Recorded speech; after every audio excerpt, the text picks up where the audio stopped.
This is a presentation of USATF Productions. Welcome to Tracktown, USA. We are live here in Eugene, Oregon on a beautiful day for the first day of the 2024 Olympic Trials. We're so excited to have you join us here at Journey to Go Live.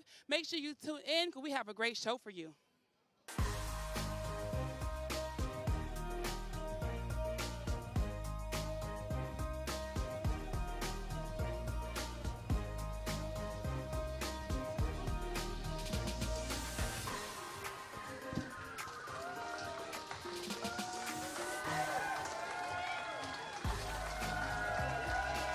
Welcome to your USA Track and Field Journey to Go live show. I'm your host, Darrell Hill.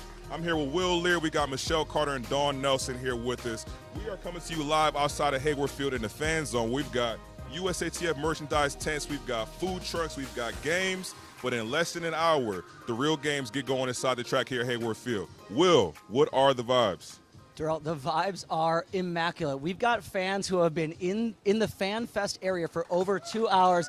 Give us some love, fans. Absolutely. Right, let's go. Everyone here in Tracktown, USA is absolutely energetic. They are pumped up about the Olympic trials returning to the new Hayward Field, the better Hayward Field, if I do say so myself. And we got 8 days of incredible competition. I cannot wait. I cannot wait either. I've been around. I've been walking around. If you know me, I'm sure you've seen my face a bunch of times. I've been going outside. Yesterday, I was at the pre-meet watching people move around. I was at the massage tent. I did not get a massage. Maybe I need to work that into my next contract, right? But I was checking the vibes of the people yesterday. Everybody was calm, confident, feeling good. Today, I feel like you could cut the tension with a butter knife. But we got a lot of action going on here. We got 10 days, 8 days of competition, so much going on, and it starts with Michelle over in the fan zone. All right. Well, I'm out here in the fan zone. I have some great people behind me today. So, yes. Woo. So I got a couple of questions. What brings you out to the Olympic trials and what are you excited to see? I'm excited for the distance events. I used to be a distance runner back in the day in high school, so looking forward to seeing all that happen. Awesome. I had the chance to talk to them earlier. They are from Colorado Springs, so they came a good little ways to come here today. So thank you. Let me see. Who else? Over here. We're not going to say where they're from, but what brings you out to the Olympic trials and what are you excited to see? I'm expected to see some record breakers for the Olympic trials. So Sidney McLaughlin, Noah Lyles. I love the anything sprint. So 100, 400, 200. I'm expecting to see some great times broken today. Awesome. What about you? Well, actually, I run track myself, so just here in the just scope out my competition for when I come back.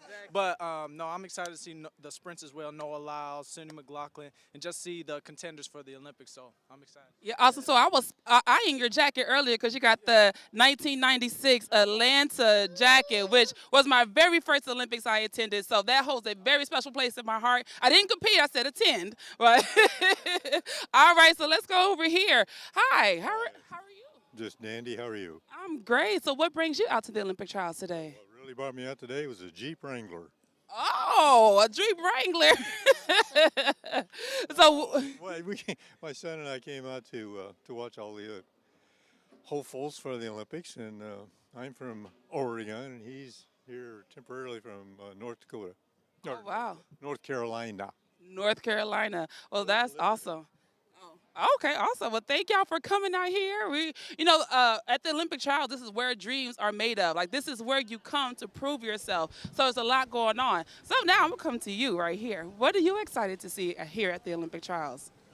Just to see some stuff, to see if we can, if I get here, just to, look down at people. Also, do you participate in track and field? Yes, I did. What events? The mile. Okay, nothing I did. Okay, that's all. Well, thank you all for joining us today. We're so excited. We're going to have a good time, and we're going to bring it back to the desk. Okay. All of that excitement in the fan zone from Michelle, it's got me in a giving mood, Will. I can't lie. Just give it then. Listen, we got some fans out Don't here. take, give. Hold on, I want to fall. Hold on. Big homie wants to give away Let's see some who we gifts. got out here. Let's see. What's your name, sir? Come talk to me, sir. Come talk to me. Who we got here? What's your name? Where you from? Jack Quinn coming in from Boston. Coming from Boston, that's a long way to make it all the way out here to Hayward Field. What are you excited to see this weekend? Excited to see all the competition and the great races. I got one question for you. Are you a USATF member? I am. Can you prove it? Yep. Listen, we need proof, man. We're not just giving nothing away around here. We're I need trusting proof people, and though, ladies and documentation. gentlemen. We are trusting people. But, you know, when we're giving away the big gifts. Email for my auto renewal. Okay, listen, we're not going to put his information on here because I don't want y'all stealing my man's account. But listen, for being a wonderful member of USA Track and Field, we got a Hypervolt Go 2 for you. So congratulations and thank you for your continued support. Absolutely. Thank you for being a member of USA Track and Field, the Listen, world's #1 track and field team. World's #1 track and field team. That's the perks of doing business with USA Track and Field, right? It's beautiful. It's Listen, beautiful. we've got so much going on this week. We've got a lot of guests today. We've got Eric Kynard, newly crowned Olympic gold medal. We've got Dan O'Brien coming up. But before we get to that, it's been a long road to get to this moment here, right? We had our Journey to Gold series. Will, I want to know, what are your 3 most exciting performances that took place during the Journey to Gold? Without a doubt, one of the most exciting performances that I saw was Ellie St. Pierre establishing herself as the preeminent favorite in the women's 5,000 meters. In Los Angeles, she grabbed this race by the horns. The only athlete there to commit to the early pace. She had help through about 1 mile. So the last 2 miles is all Ellie St. Pierre. She had her last 2 laps in this race. She closed in 67 and 63. That's a 2:10, 800 meters. Her last mile was 4 minutes and 30 seconds. This is all by herself. Sheesh. There's nothing but her and Tartan separating herself from the entire field. What an incredible athlete, coming off winning the world championship at the indoor 3,000 meter this year. I mean, Ellie is absolutely an athlete to beat. Also, one of my most favorite athletes in the entirety of track and field is Tara Davis Woodhull. I love performances, Superstar. but maybe even more than that, Daryl, I love performers, and Tara is both. So in the New York Grand Prix this year, Tara jumped to 7:14 in the long jump. That is massive. Crazy. You were in the stadium, big homie. What'd you see? Listen, it was electric. Every time you watch Tara Davis get a chance to get out onto the track, you see she's bringing the field into it. She's getting everybody engaged, but she's putting together performances that make her an Olympic gold medalist favorite as we go in through this championship, right? Like, anytime you watch her go, she reminds me, I had the pleasure of watching Brittany Reese train a lot, and that's what I see when I watch her jump. I see greatness. It was crazy. It was absolutely crazy. She vibes. Her vibes are super high. She interacts with the crowd. You could see her there doing the gritty after she won her race. She is absolutely electric. That's why you pay the big bucks to come into Hayward Field to see that type of action. Also, we cannot forget Noah Lyles, our 3-time defending world champion in the 100 meters in Bermuda this year. The man smoked the field in a 9.95. Noah Lyles, we will be able to see this on the video, doesn't have the world's best start, but his top speed, it cannot be beat. There is no one in the world when that man starts to fly that can catch him. His road to Paris runs absolutely straight through Hayward Field in Eugene, Oregon. One of the things I think is also super exciting right now is how big can track and field get. We have this show on Netflix coming out, Sprint. This is the preamble. This is where Noah Lyles gets to set the stage for storytelling and all of this incredible activity that comes up towards the Olympic Games in Paris. What do you got to say about Noah Lyles? Listen, I was there as well in New York to get a chance to watch him run. Anytime, and let's let last year be an example of this. Whenever he gets the short races going, that's when you know you guys are in for a big-time performance in that 200 meters, which is his specialty. But running 9.95 and getting a chance to watch him run at 200 meters in New York, that dude is primed. He is primed. These are just 3 moments. I mean, how do we only pick 3? You were able to pick 3. It took me hours, Jarrell, combing through the footage, going back and through, remembering the electricity, the amazingness that are the athletes that we're going to see this week. But Tara Davis Woodhull, Noah Lyles, Elle St. Pierre, these are just 3 of the incredible list of athletes that we're going to see. Jarrell, you put together your own list.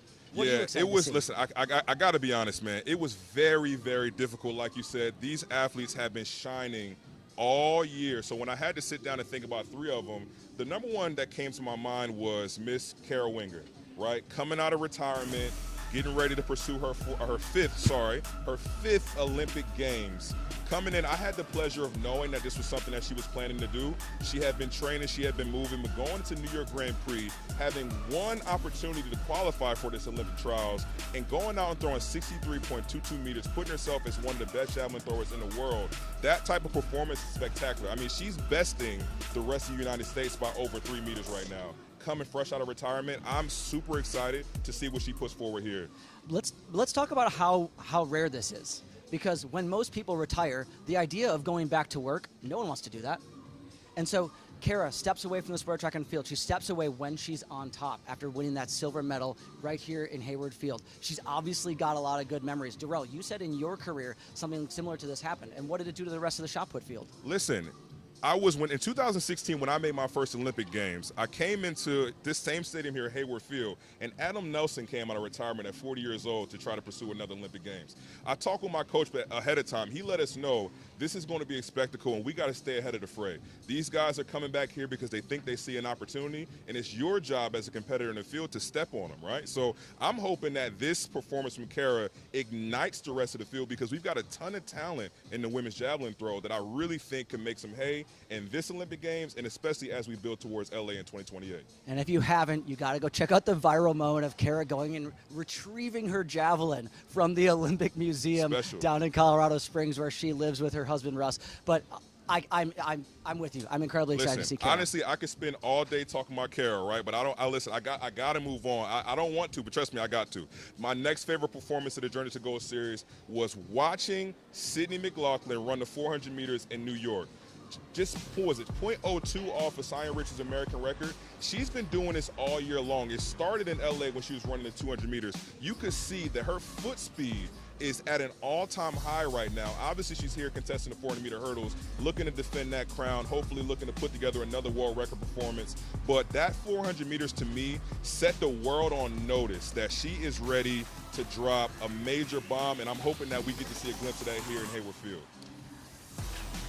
She's simply put the most spectacular athlete on planet Earth in women's. I mean, we thought that she was a long sprinter. Watching what she's been able to do over the 200 meters this year, honestly, I'm jaw dropped. I don't really have words to describe when she was in Los Angeles and bested a field of some of our top 200 meter runners. So for her, you're exactly right, that foot speed, for her to be able to win races over 200, to demolish fields like she did, we saw in the video there, over 400, coming back for the hurdles. I mean, let's see what she can do. Last time we saw her on this track, I think at the 4 hurdles, she ran a world record. I'm telling you, man, sports betting is not really that much of a thing in our community. Maybe that's something that's coming down the line, but I'm telling you, you would have made a lot of money if you would have told the world that Sydney McLaughlin was going to win that 200 meters in LA.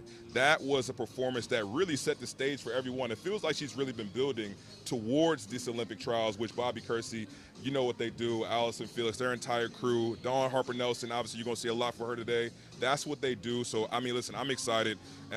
If you didn't already catch my bias here, I'm a big 400-meter hurdles fan, and that leads into my third favorite performance, and that's Rye Benjamin at the LA Grand Prix. Rye has been what some may call the bridesmaids as these major championships for the past coming years, but I really think that this is his opportunity this year to maybe pursue an Olympic gold medal. It's the one thing that he hasn't gotten in his case yet, and I think he's ready to go. That performance in LA, it was so strong. He looked comfortable. He looked poised. He looked composed coming down that backstretch without the headband, without his bib number. Rye, we hope you got your bib number ready for the Olympic trials. But this dude has been running fast. He looks healthy, and I'm super excited to see what he does here at the Olympic trials today.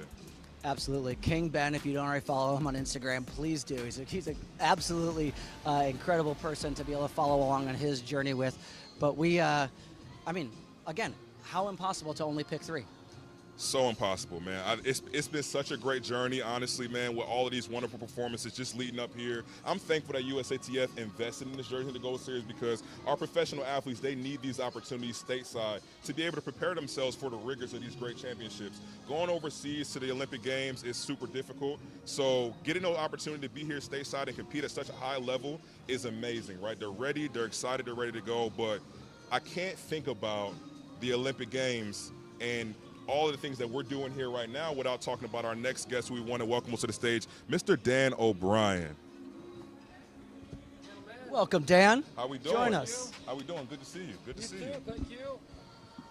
Oh, that's what old bones sound like. That's what old bones sound like right there. In spite of all the activity going on behind us, I heard that. Listen, Dan, I'm excited. When I heard that you were going to be a guest on our show, I was super duper excited to get this chance to talk to you. Obviously, Olympic gold medal, 3 straight world championships, right? And when I think about that, I think about consistency, on building on performance, right? And when I think about the decathletes that we have coming into this championships, I see a lot of our veterans and our returning athletes are kind of struggling and paying the price from some of those previous multis that they did coming up on a year. So looking at this multi that we got going on, obviously we got some strong performances. Double Z is off to a strong start. What do you feel on this competition where we see some of the young collegians coming up and some of our older guys kind of struggling a little bit coming into this championship? What's the vibe for you? You know, what's interesting is one of the guys who really comes to mind when I think about the decathlon here at these Olympic trials is the senior from Michigan State, Heath Baldwin. All right, this guy, he got his qualifying mark, his Olympic qualifying mark at the Mount Sac Relays. He missed the NCAA championships just so he could prepare for the trials here. He's off to a fantastic start, but you need young guys like that pushing the older guys, all right? You got to remember, like the decathlon isn't one of those events that you're going to be at your very best at age 24. It might be 28, 29, 30 that you really peak out in that event. I didn't learn to throw the javelin until I was 27, you know, and so that's how long it takes the decathlon. But because Heath Baldwin stepped in and has really made a presence, our veterans have had to get their stuff together. Double Z, Zach Zymek, he's off to a really good start, and we've got 3 events in decathlon in the books already this morning. This should be a fantastic multi-event. But all the favorites are there. Harrison Williams, he's in good position right now. Everybody's kind of wondering, what's Kyle Garland doing?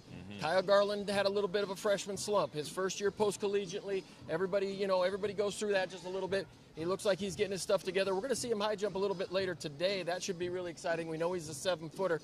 And then of course Devin Williams. This guy's 30 years old, man. He's still at it. And he thought that the last U.S. championship was going to be his final year of competition. He moves to Fort Worth, Texas. He starts training with Chris Huffins and Lyndon Victor and Jack Flood, and he says he's renewed. He's got a renewed energy. He's going to stick it out for another couple of years. But, you know, I think it's because we got these college guys coming out, scoring a little bit better. It pushes the guys who've been in the sport a little bit. And, you know, when I was coming up in the 90s, you know, going to the Olympics wasn't a career. We talk about Kara Patterson. You talk about Kara going to 5 different Olympic games. Sheesh. You know, my goal was to go to 1 and win. You know, nobody said, hey, you know, you might want to go to 2 more afterwards. And if somebody did, I might have gone to 2 more afterwards. Right. But it's just fun to see these young athletes. But I like seeing Double Z, a guy like Double Z, making multiple teams and holding it up holding it down for us old guys. I love it, man. I love it. I want to so give it to you. The decathlon is without a doubt one of the most grueling events in track and field. I mean, we see the exhaustion from the athletes when they finish the 1,500 meters. How would you basically budget your energy over the course of the 2 days? I mean, are there events where you're like, this is my specialty, I got to go all in on this, versus I'm just trying to get a solid mark? You know what's interesting is what you learn in the decathlon over time is it's work and recover. Work and recover. You set your whole training schedule up to give 100%. And then be able to take that time to the next run, the next throw, the next jump to recover. And so there's really no holding back. You might do some things conservatively. You might take a conservative first long jump. You might take a conservative first discus throw just to make sure you get a mark. But conservation over the 2 days is you got to rely on your fitness level. All gas, no brakes. Yeah, you got to rely on your fitness level. I love that. But you have to also temper yourself. Some people ask, you know, well, how are you able to stay intense for 2 days? Man, if I stayed intense for 2 days, I'd be exhausted. You got to turn it off. You got to be able to shut it off. Yep. It's like driving a car, you know, 48 hours from, you know, across the country or something. But you're that exhausted when you get to the end of it. But I think what I love about the multi-events is it's not just me versus you or, you know, us competing in individual events. It's kind of my team versus your team. How good's my recovery? How good's my nutrition? How good is my coaching? Because in the multis, coaching probably is the biggest determining factor between winning a gold and not winning a medal. See, this is why we can't hang out with Dan, because no, seriously, I mean, you're way too good at this, and I got so many questions that I could get into, and I just want to thank you for your time here today, man. I know you got to get ready for the coverage inside with Peacock. After we finish up here, make sure you guys check that out. So I want to say thank you very much for stepping up here with us today. We got so much more going on here, so we're going to get out to Dawn Harper-Nelson because I think she's got something special for us. Well, hello. Olympic trials has finally started.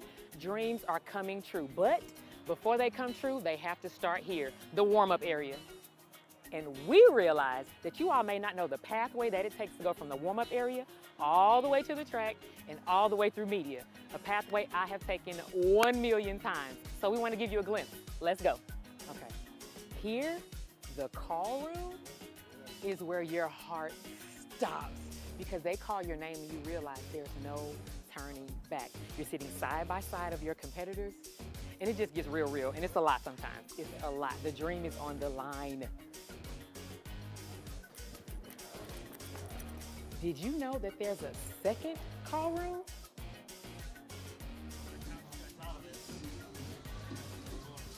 Good morning, everybody. This is DJ MV Angeli. And it's surprise, there's a second call room. And you have to once again sit beside your competitors and go crazy. Next stop, the track. And this is where it's lights, camera, action.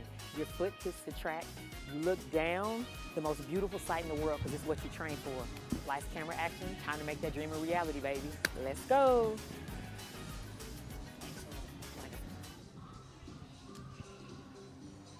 Thank you for that, Dawn. Listen, Dawn is special. Shout out to the officials, all the people out there who make this thing work. I'm here on the desk today with obviously Michelle Carter, and we've got the 10-time national champion, 2-time world indoor bronze. And yes, I'm banging the table for this because I'm excited.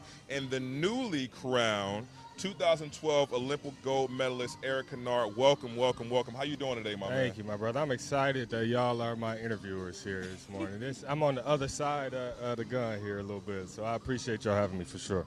Absolutely. Well, yeah. Well, I've known you for a long time. I was there when you made your very first team. So I was a wee lad. When you were just like a string being big. Hold on, was that when he was rocking the long tube socks with the purple from Kansas State and the Burger King crown? Yes. Okay, yes. cool. Okay, got it. And I remember just watching you just grow. So watching you come in 2012 and get silver, and then now later on to get gold, something we have in common. We both moved up places in 2012 Olympic Games. I went from 6th place to 4th place. Yeah. I always say, if one more person get caught, I don't hope that it happens, but if you do, I'm not mad at it. But how does it feel knowing that you have to be patient and let the system work for itself? I think that, in that moment, I think there was always an inkling for me, but in the spirit of sportsmanship, I didn't have any burden of proof, you know what I mean? So it wasn't my responsibility to be kind of like, accusatory in that case. And it also would drive you crazy. You know what I'm saying? That Just is thinking true. about that. Those same guys who may have beat me with assistance, I've beaten them with their assistance. You know what I mean? So it's just, you have to, in this sport, control the variables you can control. And, in this case, I did that. And, every path starts with one step. Now this is a new step for me as it relates to a transition from, reallocation from silver to gold. And I'm just kind of looking forward to that taking place. So. Well, listen, obviously they didn't give you your flowers in a moment, so we wanted to make sure we had an opportunity to congratulate you on that. Better late than never. We're thankful that medal is now coming home with you, bro. I'm proud of you. I love you to death, man. So congratulations on that. But obviously, let's talk some track and field, man. Let's talk track. Let's talk some track and field. We're here at the Olympic trials, a place that you've shined over and over, time and time again. You've come here, you get it done. You know what the business is like. Yeah. Talk to me about the state of U.S. high jumping right now and what you feel and look excited for in this competition coming up.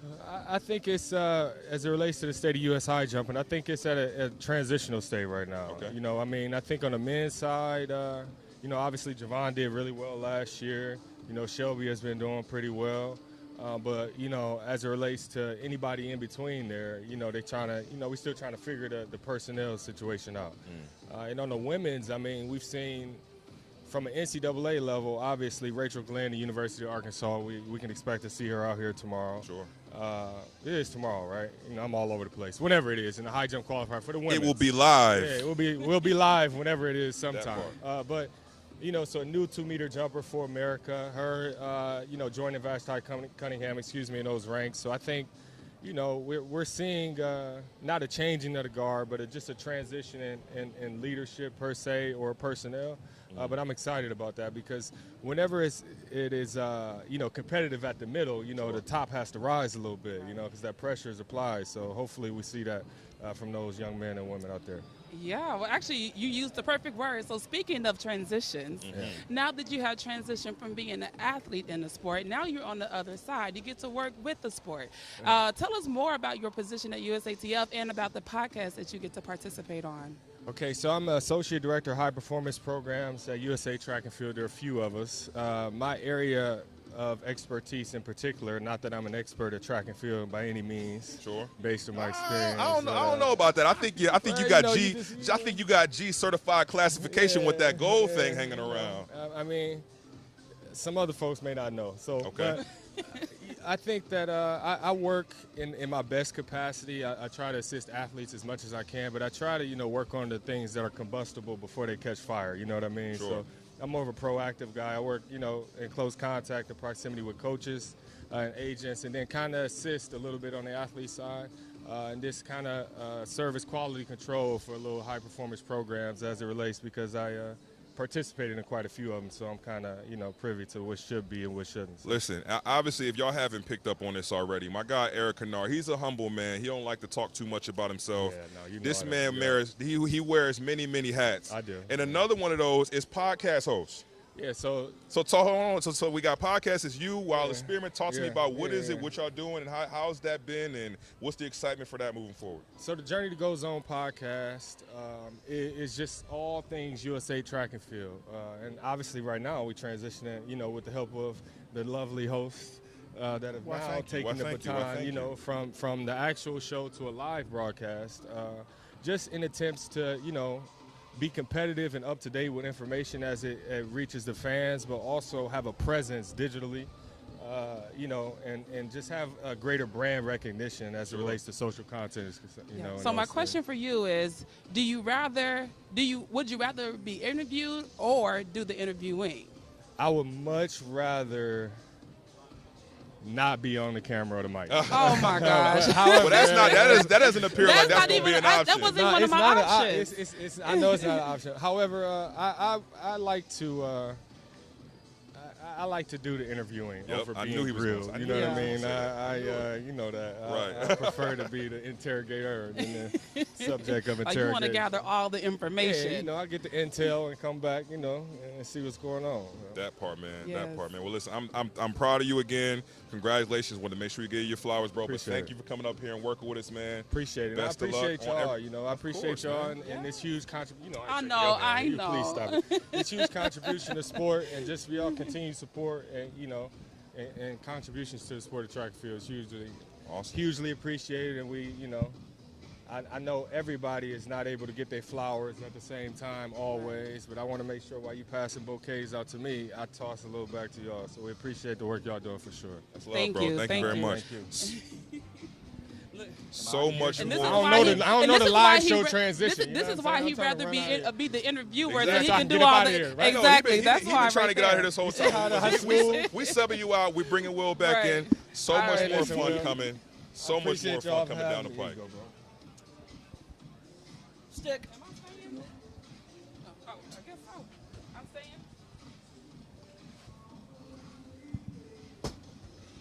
And we're back, baby. Oh, we back.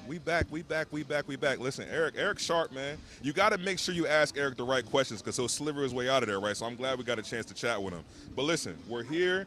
We got so much more coming up today. We've got one final today, so we're kind of getting towards my favorite part of the show right here. So I'm gonna break the fifth wall a little bit. We got a little bit of betting right now. We're gonna do some predictions all the way through the trials, right?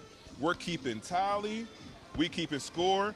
So I want you guys to make sure you guys are keeping score at home because I feel like in this first segment that they're trying to set me up a little bit. So I want to toss it to you guys to talk a little bit about the 10K we got coming up here today. We're naming Olympians tonight.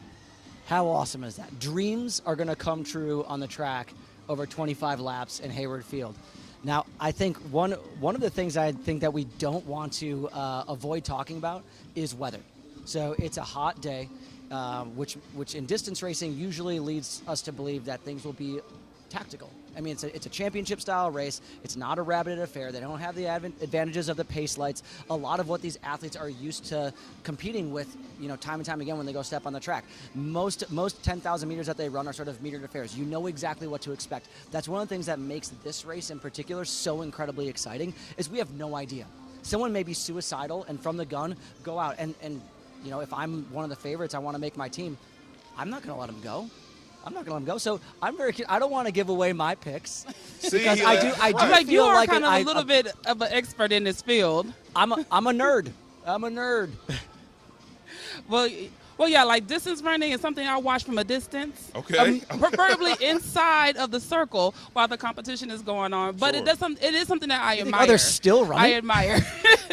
And number one, too, he said it's hot, but it depends on where you're from. I'm from Texas, but I understand for distance running to be out there for an extended period of time, 85-degree weather is a little brutal with the sun and working on hydration and all those things. Yeah, so I would imagine that we'll see there being some hydration tables, which, again, this is not something that you're going to be putting fuel into your body. It's not a marathon, but it's really for cooling effect. Sure. There's also, it's not an unformidable, but it's not a stiff, but it's a little bit of a breeze on the backstretch. We always know that it's there, always reminding you that you're in Eugene when you come down the backstretch, which I don't know if you guys ever feel it in the ring, but there's a little bit of a breeze coming down the backstretch. So not only is it a little bit warm, there's a little bit of a breeze, and so all of these different characteristics build in the excitement of a race. Yeah. When will the heavy hitters go to the front? When will someone try and break away? Is this going to be more like a cycling affair where there's a breakaway and the peloton tries to chase him down over the final kilometers?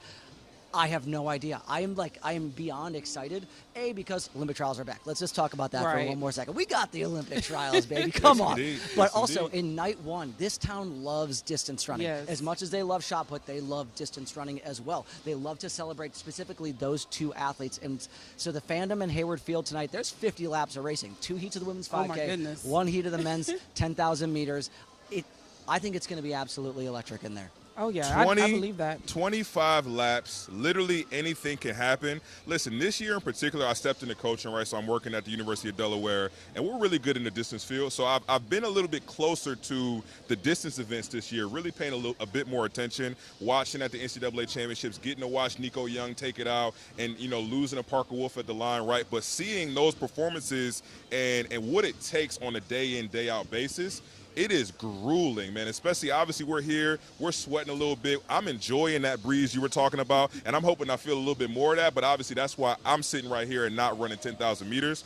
But I'm going to lead off our predictions. How much, here. Terrell? How much would it cost for me to get you to run 10K right now? Oh, my goodness. 10K? 10K for 10K. It's going to cost a little more than 10K. It's going to cost a little more than 10K. It's going to cost a little bit more than 10K, The question is, man. how much time does he get? As much time as it takes. Okay. I do not care. I'll join you every step of the way. I'm going first. I'm going with the veteran. I got Grant Fisher. I think it's going to be good. I think Nico Young is going to put up a good race. I think there's some other really talented guys in the field. But I got to lean on Olympic trials. I know how stressful it is to come here, right? We talk so much about the build-up to these performances and all of the mental fatigue that goes into it. We're talking about 25 laps. It's a long race. Obviously, there's a lot that can happen in that, but there's a lot of time for you to be sitting in your own thoughts. I know you distance runners, you guys are outside running. Conversational paces takes a long time, but that's a lot of time on the track. So when it comes to something like that, dealing with the weather, dealing with this Hayward Field crowd, I am leaning on veteran presence here. I'm going with Grant Fisher. Okay, well, I did my little research. They ain't know I was ready. They ain't know I was ready, man. I'm ready. I'm ready. Let's go. I am impressed. Oh, right. I'm ready. Well, Grant Fisher is the favorite to win, but this year he's ranked number 6 so far. Now, who we have to keep an eye on is Woody Kincaid. I feel like he is right there in the mix, and I don't want to leave him out of the race. And right now he was ranked at number 1 last year. And so with that experience coming into the Olympic trials, you want to take it up a notch. So I can only imagine okay, I was number 1 last year. World Championships is cool, but it's the Olympic trials. And this is where you cannot count anybody out. You cannot. The person could be in dead last and come first because that adrenaline that you get. And so I'm just excited. I know Grant is the American record holder, but records are meant to be broken. So I'm excited to see between those two people who will actually take make that, the Will. team. Take that. What you got now? Guy's over here with his back against the wall. All right. We ready, so, man. Let me start by saying I'm impressed. You guys did your homework. Bravo, but you're both wrong. So, oh, man. Okay. Nico Young is going to run away with the 10K tonight. And let me tell you why. So, Coach Mike Smith, he's brilliant. He's coached NAU to innumerable NCAA championships. Special. He's taken Nico Young on this very metered approach. Nico Young was a high school standout, and he has brought him to be a world-class athlete while still in college. We obviously saw Eric, Olympic gold medalist in college. We don't see that very often in the distance races. Sure. Matt Centrowitz is one of those guys that comes to mind of when he won his first world championship medal when he was at the University of Oregon. But you said, Parker Wolf pipped Nico Young in the 5K at NCAAs. For those of us that were paying attention, I think this is all according to Mike Smith's master plan. Ooh, So, okay. Again, we're Dan O'Brien was talking about an NCAA athlete skipping the NCAAs to perform well to make this Olympic team. Sure. I think Nico Young has had his eyes on winning this 10K probably for the last 2 years. We saw him run that at the 10 when he broke 27 minutes for the first time, and this is why I'm not going to throw shade on Woody. Woody is one of the most enigmatic, interesting, prolific racers. He can be in last place with 400 meters to go and win this race. But Woody has not raced since March. Woody has not raced since he ran the 10. And so we don't really know. And so it's a big question mark. I love your pick because he's incredible, but we haven't seen much from Woody. Grant is in incredible form. We know that. But Grant also, he used to live down here in Eugene when he was training with the Bowerman Track Club. He's gone back to his high school coach. There's a lot of question marks there. Will he show up for this, or is he, because it's going to be really hot, thinking, let me go make this 10K team and come back and win that 5K? I think Nico Young, all chips on the table. He is all in on the 10,000 meters. Nico Young is going to be your Olympic trials 10,000 meter champion. Yeah. I think I'm sorry I didn't mean to cut you off. Like I think and I'll wrap this up here, right? I think when you speak to that, you kind of make a good point. The young guy, he's coming out of college. I know he's going to be really excited, but I'm rolling with Grant Fisher. Don't let me down, bro. I'm counting on you, man. I'm counting on you, baby. It's me and you right here, Grant Fisher. Hold me down, baby. Hold me down. All right. Let's roll. We got another question. Obviously, we're still doing predictions, so we're going to be keeping count. We're going to be doing this all the way down. Our second question is going to be, who's going to be leading this race at 5,000 meters? You're getting ahead of yourself, big man. Oh, I'm sorry.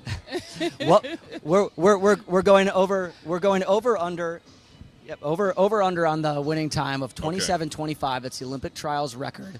Will the winning time tonight be faster or slower? By the way, we had a long discussion earlier. Over under. What does that mean in track and field times? So we've decided, so everyone else can follow along with us. Over is slower. Under is faster. I'm saying we're going over. I'm with you on that one. I agree, because it's a lot going on. You're high emotions, and then sometimes some people come and willing to spend it all here, but then you have to be mindful that, am I going to give it my all here and then I can't do it again when I get to the actual Olympic Games? So you got to play. So I don't mind being over and staying right close to the time and probably not spend everything I have if I don't have to. Now, if they come out and you have to go under, then you just got to go with the flow if you want to make this team. Listen, championship distance racing.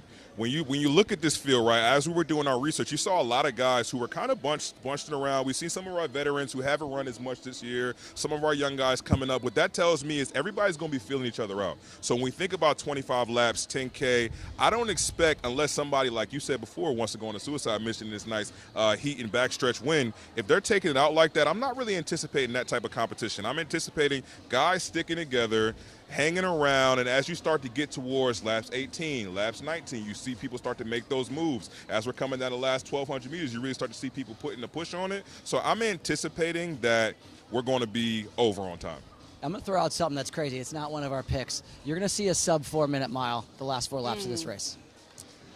I agree. There's always a strategy to running, and it depends on who's who and who's going to do what. Because sometimes people could just go out there and start running and pick the pace up early just so other people can drop off.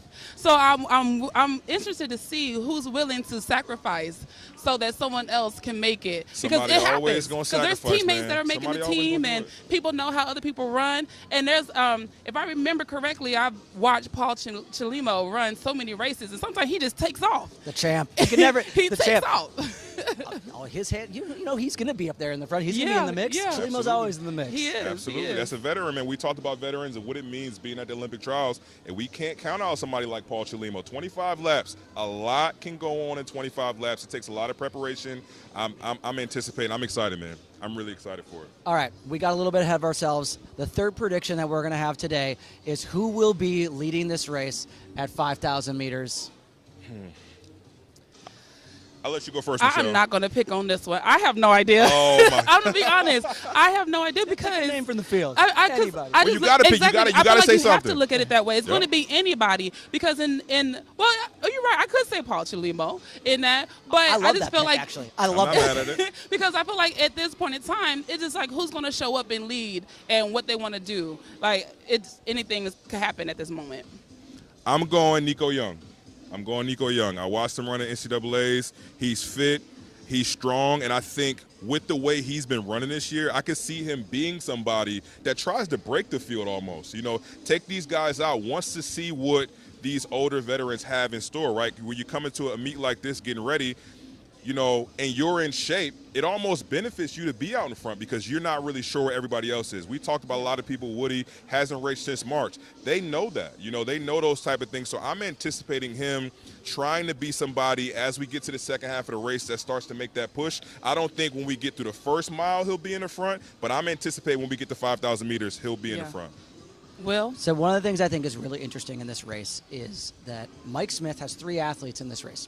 He's got Woody Kincaid, he's got Nico Young, and he's got Abdi Nur.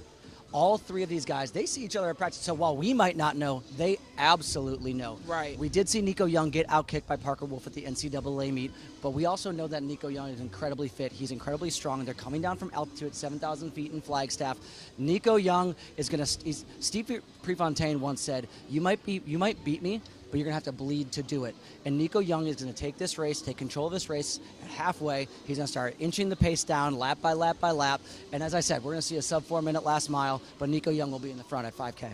Man, that's special, man. Listen, I can sit here and talk about them all day, man. It's going to be fun. That last 5,000 meters is going to be electric. Like, I think, I don't know. I'm excited, man. I'm at a loss of words, man. We're looking inside the stadium. It's going to be fun. It's going to be electric. We got shot put qualifying going on today. We had hammer qualifying going on. We got a lot of throwing events going. We've got the 100-meter qualifying going on. That first heat is going to be electric. They did those women no favors. We got Mackenzie Long. We've got Aaliyah Hobbs in heat number 1. Tonight's going to be fun all over the track, culminating in the 10K final. We're going to have a blast. Yeah. Up next, we've got the national anthem.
There they are. There they are.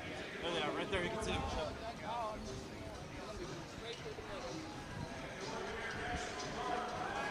Oh, that's fire.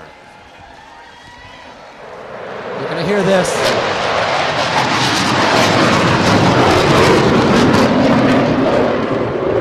That's crazy, bro. That's crazy. We are shaking in our seats over here in the USATF fan zone after that flyover. That was incredible. That is like an electric feeling when you feel that. It's like, oh my gosh, like now we're here, we're getting started. It's so exciting just to have that moment. Like we're at the Olympic trials, y'all. What do the kids say? LFG? LFG, it's a trials time, baby. I almost lost my hat on that, man. Listen, first of all, thank you guys for tuning in with us on this journey to Gold Live. We will be back here again tomorrow live at 3:45 Pacific Standard Time. We have so many guests, John Godina, Emmanuel Acho, and we've got a special guest for our ladies viewer out there. I heard he might even be a bachelor. Maybe You never know what you're going to get on the show. You never know what you're going to get. We're going to be throwing curveballs at you every single day. You never know. So listen, we're wrapping up here. Make sure you guys tune in to the official broadcast for the Olympic trials on NBC and Peacock, and we will see you guys tomorrow. Peace.